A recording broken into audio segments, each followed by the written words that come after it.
In verse 4 it says this, "Then on the third day Abraham lifted his eyes and saw the place afar off." Some of you, we may read this and you may skip over the third day, but when we start talking about this typology, all of a sudden we think that third day has got to mean something. That third day means something. You see, here's what's interesting about this.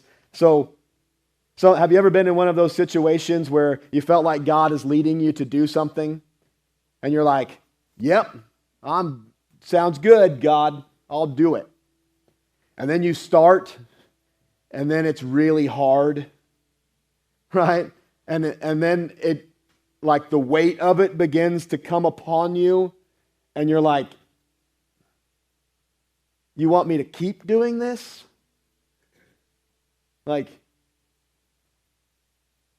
it sounded fun to be a pastor 12 years ago. You want me to keep doing this?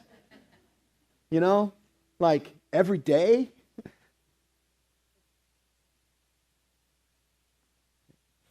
And see, Abraham got up that next morning and he took Isaac, and he had 3 days.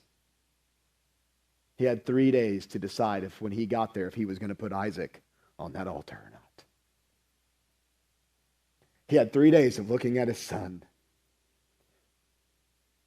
I don't like to look at my sons when I'm talking about it, but he has 3 days to look at his son.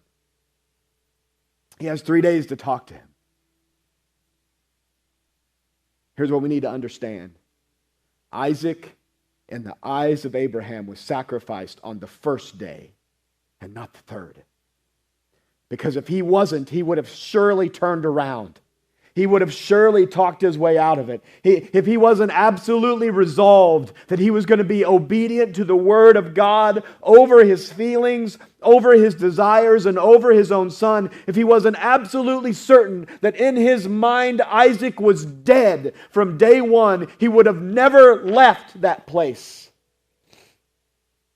So when Jesus comes, the angel of the Lord comes and tells Abraham, do not do this, that wasn't when Abraham proved that Isaac was sacrificed. It was on day one. And 3 days later is when we see something else happen.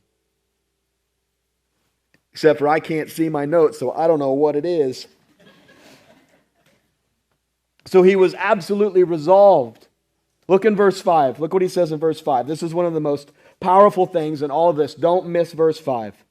"And Abraham said to his young men, 'Stay here with the donkey. The lad and I will go yonder and worship, and we will come back to you.'" What? The lad and I are going to worship, and when we're done worshiping, we're coming back. The two of us are going, two of us are coming back.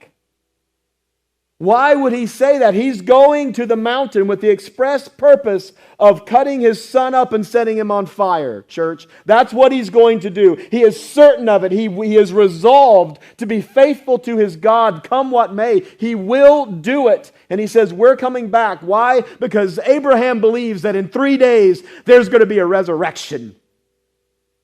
Because in 3 days, Isaac is coming back to life. Because his God is a God of promise. Because his God cannot fail. Because his God always comes through. And he said he would bring me a nation out of him, and he will do it. This is the biggest thing in this whole part of this chapter.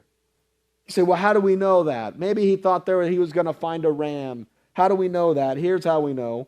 Because the Bible tells us that.